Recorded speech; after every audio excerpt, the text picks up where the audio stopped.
This herb has been used for thousands of years. The ancient Greeks carried it into battles and used it for aromatherapy. In the Middle Ages, people thought it could ward off the plague, and during the late 19th century, Victorians believed wild-grown thyme indicated that fairies had danced on the patch of grass where it grew. The high-ho silver variety offers an amazing flavor and can be used in any recipe that calls for thyme. High-ho silver thyme produces charming, oval leaves with consistent green and white variegation that gives it an almost frosted appearance. This 6 to 12 inch thyme is an elegant choice that is especially pretty in pots. This foliage is light, silvery green and grows evenly on opposing sides of its stem, and when summer hits its stride, this plant blooms with petite pink flowers. To keep your high-ho silver thyme thriving year after year, plant it in a well-drained soil that isn't too damp but does best in full sun.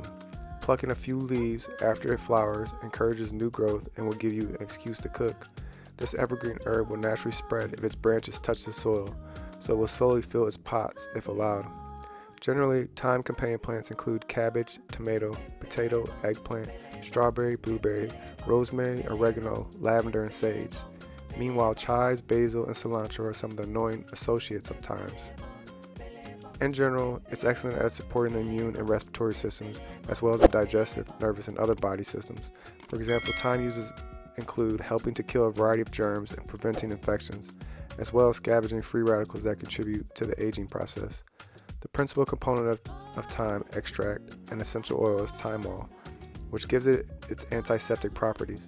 For this reason, thyme oil is commonly used in mouthwashes and toothpaste.